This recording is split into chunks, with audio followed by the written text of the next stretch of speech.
Hello friends, welcome back my YouTube channel and welcome back my new video.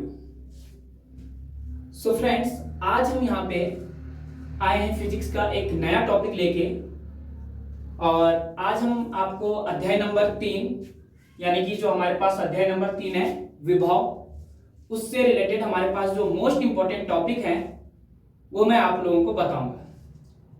लेकिन friends, आप लोग हमें थोड़ा सपोर्ट कीजिए, वीडियो को एक दूसरे तक शेयर कीजिए, चैनल को सब्सक्राइब कीजिए। जहां पे आपको डाउट होता है आप कमेंट बॉक्स में कमेंट कीजिए। तो फ्रेंड्स, आज की वीडियो हम आगे बढ़ाते हैं और आज का जो हमारे पास मोस्ट इंपॉर्टेंट टॉपिक है उसे मैं आप लोगों को यहां पर कवर करवाने का प्रयास करता हूं। सो फ्रेंड्स, जैसा कि मैंने अभी आप लोगों को बताया कि ये हमारे पास अध्याय नंबर 3 है फिजिक्स में। तो मैं यहाँ पे कुमार मित्तल की किताब से पढ़ाता हूँ और कुमार मित्तल की किताब में ये अध्याय नंबर 3 है।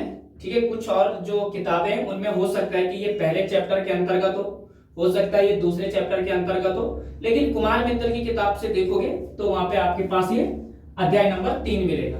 और अध्याय नंबर 3 है हमारे पास विभव। ठीक है, और विभव में देखो, मैं इसका बेसिक चीजें तो क्लियर नहीं कर पाऊंगा कि विभव क्या होता है, या चलो फिर भी मैं आपको थोड़ा सा ये बता देता हूं कि विभव क्या चीज होती है। सो फ्रेंड्स, अगर हम विभव की बात करें, ठीक है, तो विभव की डेफिनेशंस क्या बनती है। मेनली मैं आपको अगर यहाँ पे बोलूं तो सबसे इंपॉर्टेंट चीज होती है फिजिक्स के अंदर डायग्राम। अगर आपको डायग्राम क्लियर है तो आप डेरिवेशंस भी बना दोगे। न्यूमेरिकल्स के लिए आपके पास कैलकुलेशन आपकी अच्छी होनी चाहिए, तो अच्छे से हो जाता है। तो मैं आपको यहाँ पर थोड़ा सा पहले विभव के बारे में बता देता हूं कि विभव क्या होता है। तो देखो, हम विभव की डेफिनेशंस को समझेंगे एक डायग्राम की मदद से। ठीक है, मान लो कि यहाँ पे, ठीक है, ये हमारे पास आप लोगों को अच्छे से पता होगा कि ये अनंत का साइन होता है हमारे पास। मान लो कि अनंत पे हमारे पास यहाँ पर कोई एक आवेश है। ठीक है, मान लो आवेश हमारे पास क्या है, यहाँ पर Q है। ठीक है, प्लस का Q आवेश है। ठीक है, ये तो आप अच्छे से जानते हो कि जो आवेश होता है उसको हम Q से क्या करते हैं, रिप्रेजेंट करते हैं। तो ये हमारे पास यहाँ पे प्लस का Q आवेश है और ये अनंत पे है। ठीक है, अब यहां पर ये हमारे पास ये विद्युत क्षेत्र है। तो हमें क्या करना है, इस प्लस Q आवेश को अनंत से उठा के और कहां लेके आना है, यहां से विद्युत क्षेत्र के किसी बिंदु तक हमें इसको लेके आना है। ठीक है फ्रेंड्स, तो देखो परिभाषा यहीं से बन जाती है कि भाई जो हमारे पास अनंत में जो हमारे पास ये प्लस का Q आवेश है, इसको अगर हम विद्युत क्षेत्र के किसी बिंदु तक लाने में हमें यहाँ पर जितना कार्य करना पड़ रहा है, ठीक है, कार्य को हम किससे रिप्रेजेंट करते हैं, W से रिप्रेजेंट करते हैं। तो जितना कार्य हमें करना पड़ता है वही हमारे पास क्या कहलाता है, विभव कहलाता है।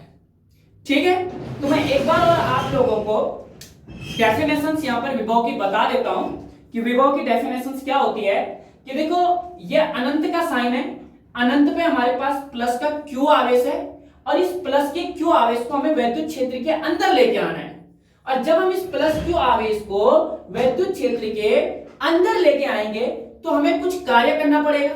भाई हम अगर इसको यहां से इधर लेके आ रहे हैं तो इसको यहां से यहां तक आने में कुछ कार्य करना पड़ेगा।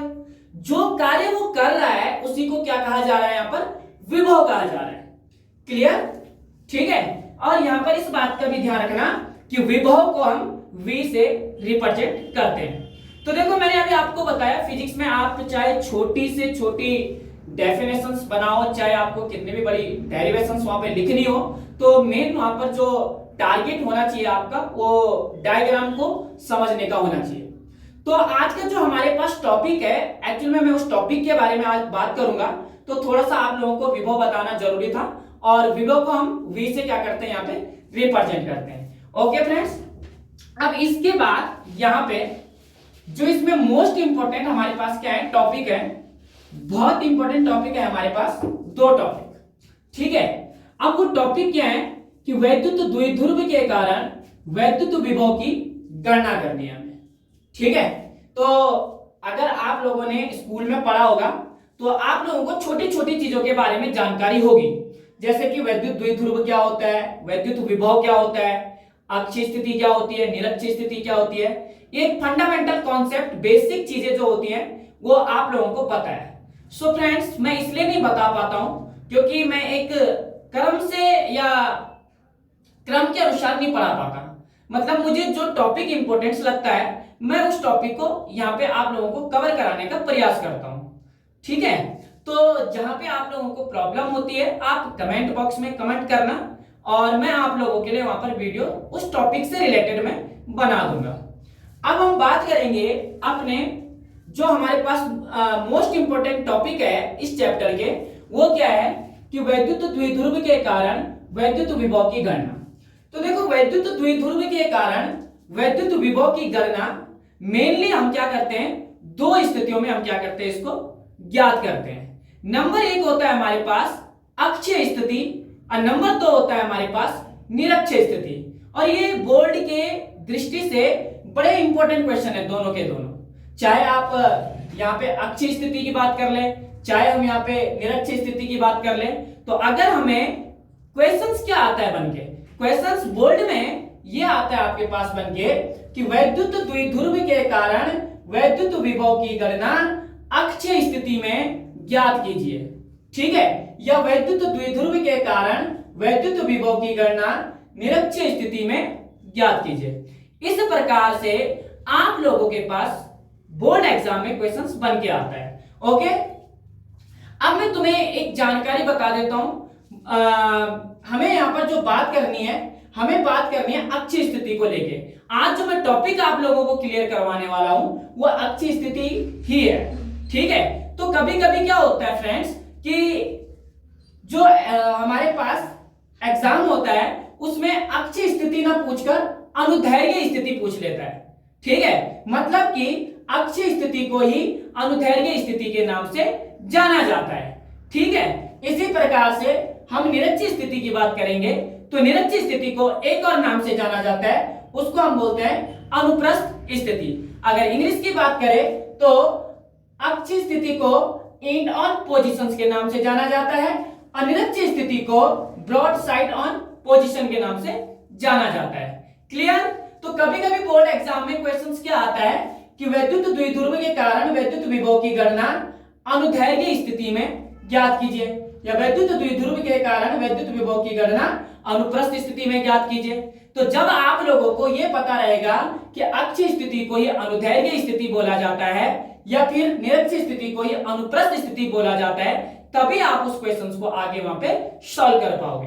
तो चलो अब हम आगे बढ़ते हैं अपने टॉपिक की तरफ, और आज का हमारा जो टॉपिक है उसको हम अच्छे से आप लोगों को क्लियर करवाने का यहाँ पर प्रयास करेंगे।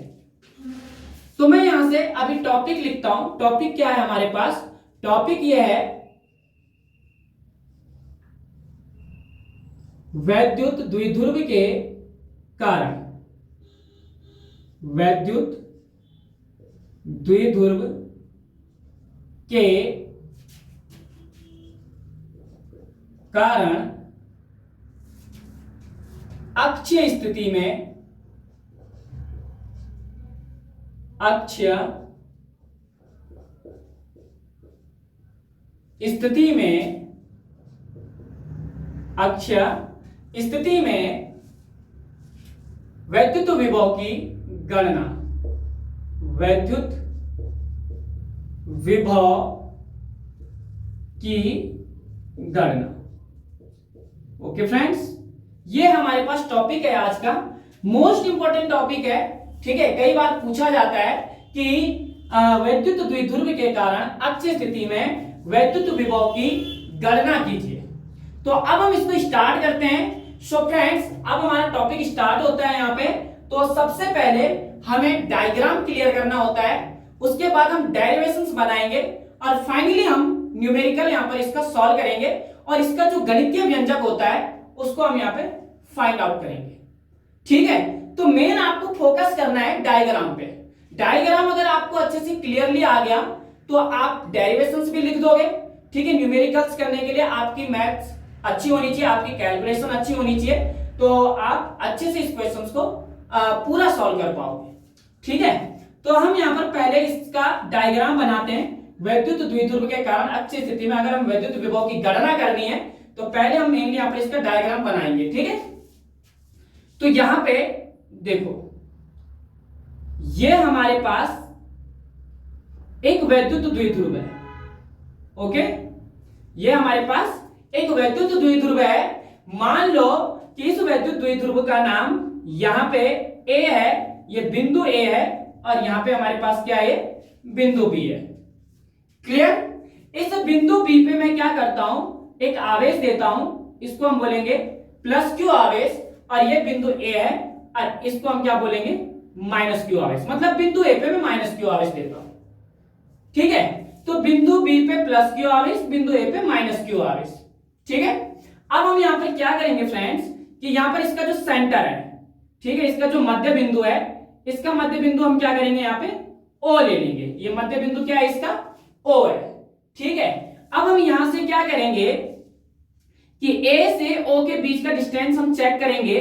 तो A से O के बीच का जो डिस्टेंस है वो मान लो हमारे पास क्या है, यहाँ पे A है, ठीक है। इसी प्रकार से O से B के बीच का डिस्टेंस भी क्या है, हमारे पास A है, दोनों का ही A है, यानी कि A से O के बीच का डिस्टेंस A है और O से B के बीच का भी डिस्टेंस, यानी कि दूरी कितनी है, A है। तो हमें क्या करना है, यहाँ पर A से B तक की संपूर्ण दूरी निकालनी है।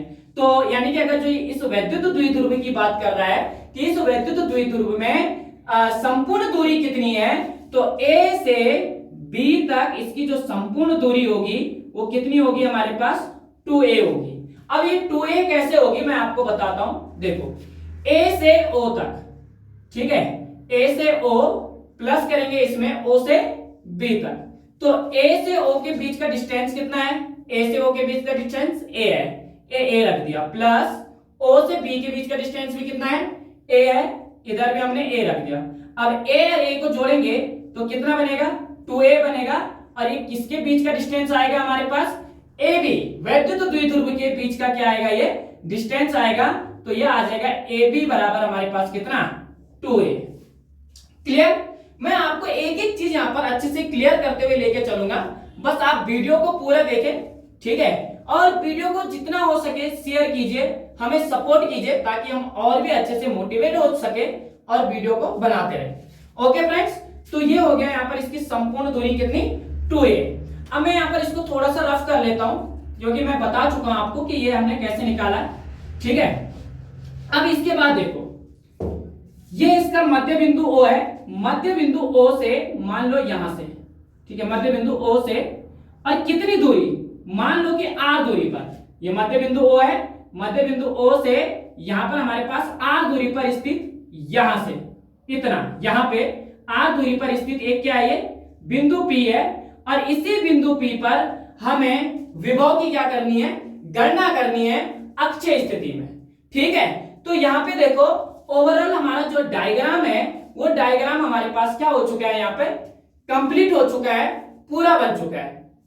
अब अगर मैं यहाँ पर इसकी डेरिवेशंस की बात करूं तो देखो, आप अपनी नोटबुक में भी लिख सकते हो, मैं यहां से बता रहा हूं कि यहाँ पर इसकी डेरिवेशंस क्या क्या आपको लिखनी है, ठीक है। तो सबसे पहले हमने क्या लिया, माना AB हमने एक वैद्युत द्विध्रुव लिया, कि जो ये AB है, ये AB हमारे पास क्या है, यहाँ पर एक वैद्युत द्विध्रुव है, ओके।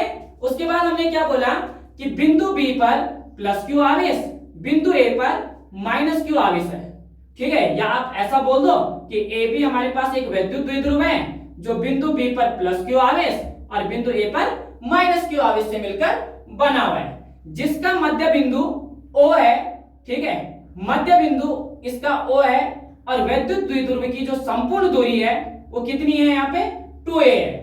मध्य बिंदु O से, ये रहा यहाँ पर, तो ये रहा मध्य बिंदु O से r दूरी पर स्थित एक बिंदु P है, ठीक है। इसी बिंदु P पर हमें क्या करनी है, यहाँ पर विभव की गणना करनी है, और जो विभव की हमें गणना करनी है वो हमें अक्षीय स्थिति में ज्ञात करना है। तो मैं यहाँ पर डेरिवेशंस नहीं लिखूंगा, मैंने आप लोगों को बता दिया है, ठीक है। थोड़ा सा टाइम लग जाता है, फिर मेरी वीडियोस लंबी चली जाती हैं, तो मैं यहाँ पे डेरिवेशंस नहीं लिखूंगा, मैंने आपको बता दिया है। मैं एक बार और रिपीट कर देता हूं, आप लोग चाहो तो यहां से जो मैं कह रहा हूं उसको डेरिवेशंस में लिख सकते हो। पहले आपको यहाँ पर डायग्राम समझना होगा, फिर आपको डेरिवेशंस बनानी होगी।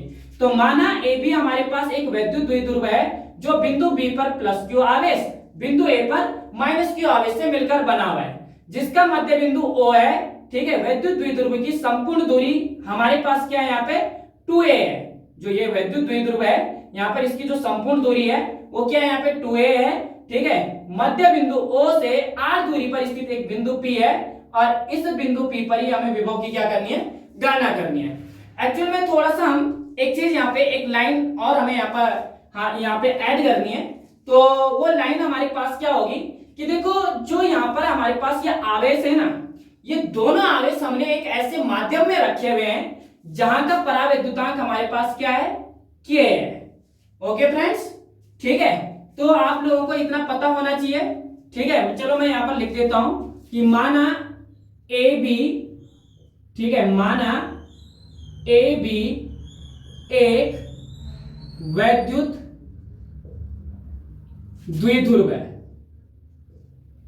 ठीक है, माना ए बी एक वैद्युत द्विध्रुव है जो बिंदु ए पर प्लस क्यू आवेश तथा बिंदु बी पर माइनस क्यू आवेश से मिलकर बना है। ठीक है, उसके बाद क्या लिखना है, दोनों आवेश एक ऐसे माध्यम में हैं जहां का परावैद्युतांक K है। ठीक है, जिसका मध्य बिंदु O है।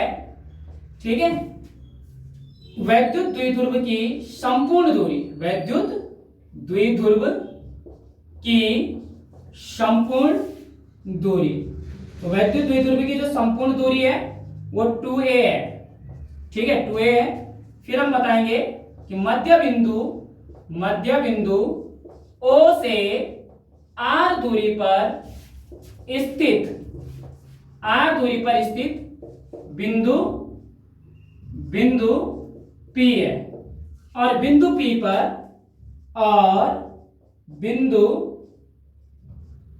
P पर हमें वैद्युत विभव की गणना करनी है। सो फ्रेंड्स, ये हो गया यहाँ पर इसकी डेरिवेशंस। ठीक है, तो यहाँ पर ये डायग्राम हो गया, ये यहाँ पर इसकी डेरिवेशंस हो गई। क्लियर? तो आप लोग यहाँ पर इसको चाहो तो लिख भी सकते हो। ठीक है, मैंने कई बार आपको बता भी दिया है, तो मैं यहाँ पे आप लोग यहाँ पे स्क्रीनशॉट भी ले सकते हो। ठीक है, तो हम यहाँ पर क्या करते हैं, इसको रफ करेंगे और ये इसका डायग्राम हो चुका है, ये यहाँ पर इसकी डेरिवेशंस बन चुकी है। तो हम क्या करेंगे फ्रेंड्स, अब इसका न्यूमेरिकल्स करेंगे।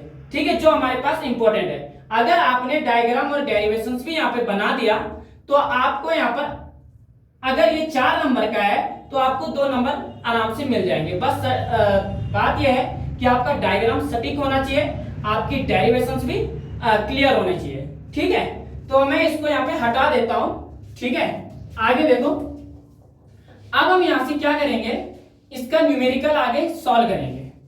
ठीक है, तो इसका न्यूमेरिकल सॉल्व करने के लिए अभी हमें इस डायग्राम को पूरा बनाना पड़ेगा। ठीक है, यानी कि अभी ये कंप्लीट नहीं हुआ है, अभी ये हमें कंप्लीट नहीं बना है, अभी हम इसको पूरा करेंगे। ठीक है, अब पूरा करने के लिए देखो, यहां पर A से P के बीच का डिस्टेंस कितना है, A से P के बीच का डिस्टेंस मतलब इस बिंदु A से और कहां तक, बिंदु P तक। तो यहां का बीच का जो डिस्टेंस है हमारे पास, वो डिस्टेंस आएगा यहां पे r माइनस का a। क्लियर? अभी मैं आपको समझाऊंगा कि ये r माइनस का a कहां से आया, किस प्रकार से आया। ठीक है, अब यहां से पहले हमने a से लेके p के बीच का डिस्टेंस लिया, वो आया r माइनस का a। अब हम B से लेके P के बीच का डिस्टेंस लेंगे, यानी यहां से लेके और यहां तक।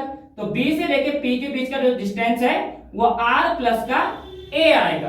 अगर आपको मेनली सीधा आप यहां से याद रख सकते हो कि A और P के बीच का जो डिस्टेंस है वो R माइनस का A है और B और P के बीच का डिस्टेंस R प्लस का A है। और अगर मैं ये बोलूं कि ये निकला कैसे है, तो मैं आप लोगों को बता सकता हूं AP हमें निकालना है, क्योंकि AP का डिस्टेंस हमारे पास R माइनस A आया है। तो ये कैसे आया है, OP माइनस OA करके। देखो कैसे, मैं आपको बताता हूं। तो OP सबसे पहले यहां से AP को ऐसे लिखो OP। तो O से P के बीच का डिस्टेंस कितना है, यहां पे O से P के बीच का डिस्टेंस कितना है R, तो यह आ गया R माइनस ये माइनस, और O से A के बीच का डिस्टेंस कितना है यहाँ पे A, तो ये आ गया A। डायग्राम पे ध्यान रखना, डायग्राम आ गया तो सारी चीजें क्लियर, ठीक है। अब हम BP की बात करते हैं, तो ये रहा BP, और BP के बीच का अगर हम डिस्टेंस निकालते हैं तो हम क्या करेंगे, OP प्लस का OB करेंगे, यानी कि BP निकालने के लिए हम OP प्लस OB करेंगे। तो OP हमारे पास कितना है, फिर से यहाँ पे R है प्लस OB, देखो O और B या OB के बीच का डिस्टेंस कितना है A, तो ये आ गया R प्लस का A, ये आ गया R माइनस का A। तो ये आ गया यहाँ पर AP की वैल्यू, ये आ गई यहाँ पर BP की वैल्यू। ओके फ्रेंड्स, अब यहां पर देखो दो हमारे पास आवेश है, एक हमारे पास प्लस क्यू आवेश है, एक हमारे पास माइनस क्यू आवेश है। तो प्लस क्यू आवेश के कारण भी कुछ विभव हमारे पास है और माइनस क्यू आवेश के कारण भी यहां पर कुछ ना कुछ विभव हमारे पास है। तो सबसे पहले हम उसी चीज को यहां पर निकालेंगे। तो यहां से आपका न्यूमेरिकल स्टार्ट हो जाता है, और यहां से मैं आपको बताऊं तो आप लोग लिखोगे कि बिंदु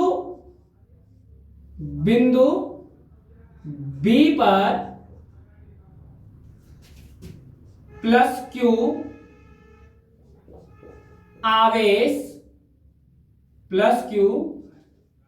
आवेश के कारण वैद्युत विभव। ओके फ्रेंड्स, देखो आपके पास यहाँ पे दो आवेश हैं, तो आपके पास दो प्रकार के विभव होंगे, एक आपके पास प्लस क्यू आवेश के कारण होगा और एक आपके पास माइनस का क्यू आवेश के कारण होगा। तो बिंदु बी पर प्लस क्यू आवेश के कारण वैद्युत विभव, ठीक है, कितना होगा यहाँ पर, तो यहाँ पे आप लोगों को एक फॉर्मूला याद होना चाहिए कि किसी बिंदु आवेश के कारण हमारे पास विभव कितना होता है, ठीक है। तो मैं यहाँ पे लिख देता हूं कि किसी बिंदु आवेश के कारण, किसी बिंदु आवेश के कारण जो हमारे पास विभव होता है वो होता है 1/4 पाई एप्सिलॉन नॉट के पॉइंट Q अपॉन R, इतना, ठीक है, V बराबर इतना विभव हमारे पास होता है किसी बिंदु आवेश के कारण। और यही फॉर्मूला हमारा लगता है यहाँ पर अक्षीय स्थिति में भी और निरक्षीय स्थिति में भी। ओके फ्रेंड्स, तो यहाँ पे देखो बिंदु B पर प्लस क्यू आवेश के कारण वैद्युत विभव, तो वही फॉर्मूला हम यूज करेंगे। तो फॉर्मूला है V बराबर 1/4 पाई एप्सिलॉन नॉट के पॉइंट Q अपॉन R। अब हम यहाँ पे क्या करेंगे फ्रेंड्स कि देखो वैद्युत विभव दो प्रकार के विभव हैं, एक प्लस क्यू आवेश के कारण है, एक माइनस क्यू आवेश के कारण है। तो प्लस क्यू आवेश के कारण जो विभव है इसको हम V1 से रिप्रेजेंट करेंगे यहाँ पे। तो यहां से आ जाएगा V1 is equal to 1/4 pi epsilon not के पॉइंट Q, और R हमारे पास यहाँ पर दूरी है, तो यहाँ पर जो दूरी है हमारे पास वो क्या है, A से लेके P तक, तो यहाँ पर आ जाएगा AP। ओके, बाकी यहां से V1 is equal to 1/4 pi epsilon not के पॉइंट Q, AP के बीच का डिस्टेंस हमने कितना निकाला है, R माइनस का A, ये आ गया R माइनस का A, और इसको दे दो यहाँ पे समीकरण नंबर 1। मतलब हम बोल सकते हैं कि बिंदु B पर प्लस क्यू आवेश के कारण जो वैद्युत विभव है वो V1 is equal to 1/4 pi epsilon not के point Q upon R minus A है। इसको हम समीकरण नंबर 1 दे देंगे। अब इसी प्रकार से ये तो प्लस क्यू आवेश पे निकला, अब हम निकालेंगे माइनस क्यू आवेश के कारण जो हमारे पास विभव है वो कितना है उसको हम निकालेंगे। तो माइनस क्यू आवेश कहां पे, बिंदु ए पे। तो हम यहां से लिखेंगे कि बिंदु ए पर माइनस क्यू आवेश के कारण वैद्युत विभव। ठीक है, यही फॉर्मूला रहेगा। बस यहां पर अंतर यह है कि यहां पर हम इसको V1 से रिप्रेजेंट कर रहे थे और माइनस क्यू आवेश के कारण दूसरा विभव आ रहा है, इसको हम V2 से रिप्रेजेंट करेंगे। तो V2 is equal to 1/4 pi epsilon not के पॉइंट Q अपॉन R, और R की प्लेस पे क्या आ जाएगा, यहाँ पे BP आ जाएगा।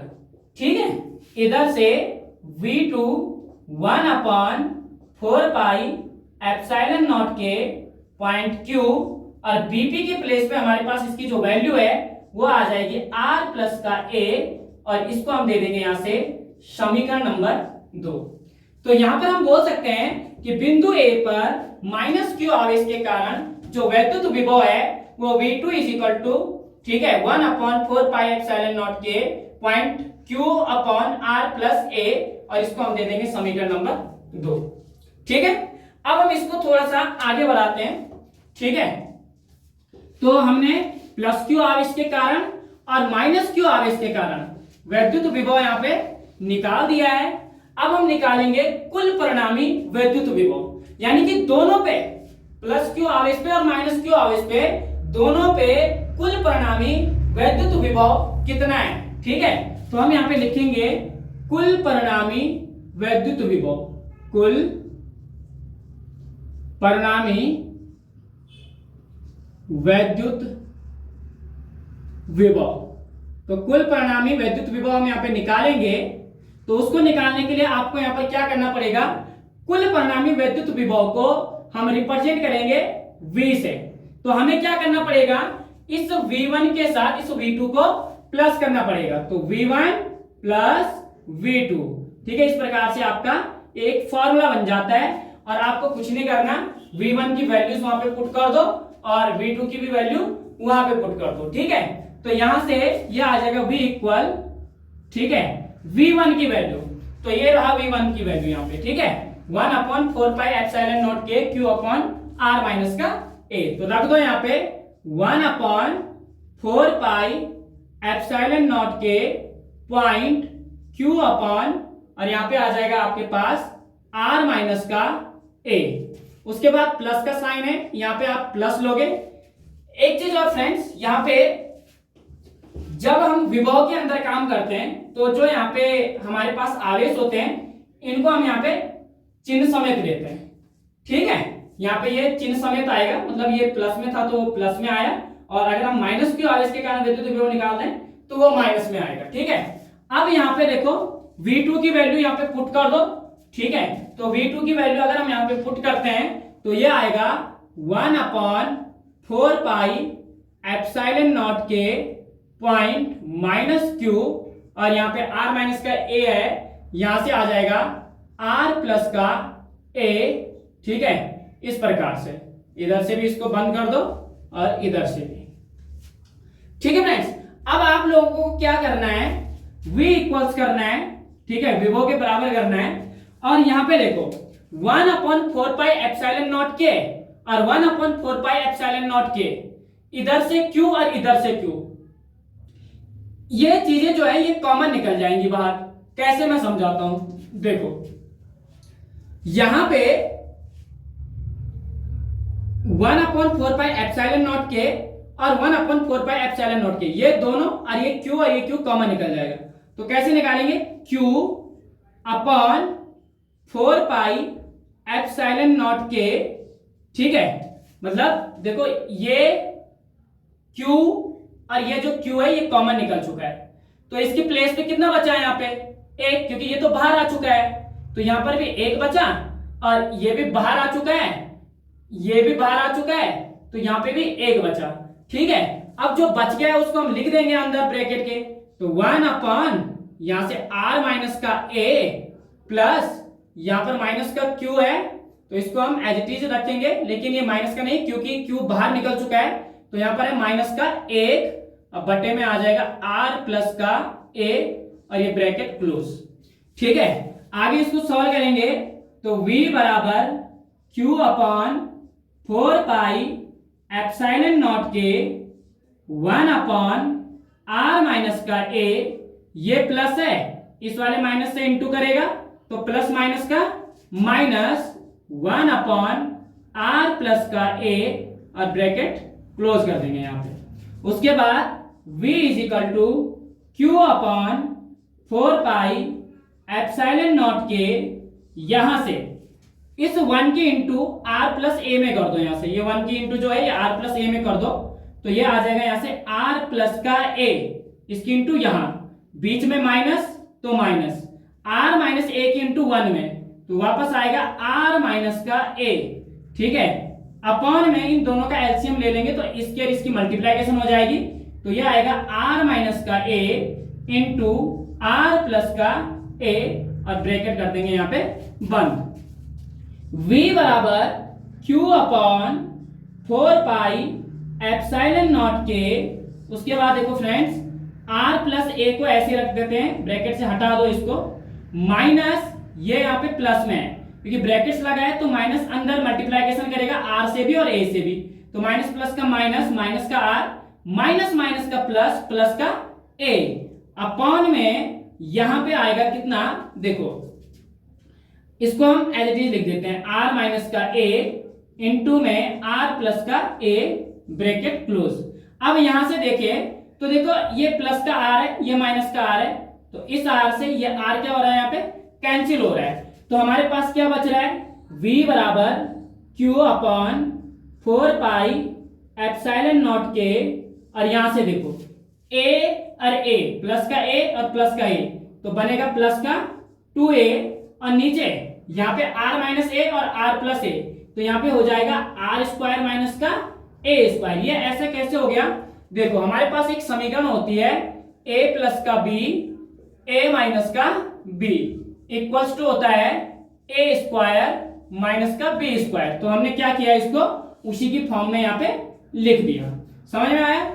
अब देखो आपको क्या करना है कि यहाँ पे ये बताना है कि जो यहाँ पे हमारे पास ये आर स्क्वायर है और जो ये ए स्क्वायर है, तो हम यहाँ पे क्या करेंगे, चूंकि R square less less less a square, ठीक है, तब हम क्या करेंगे, ए स्क्वायर की अपेक्षा कर देंगे, ए स्क्वायर की अपेक्षा करने पर।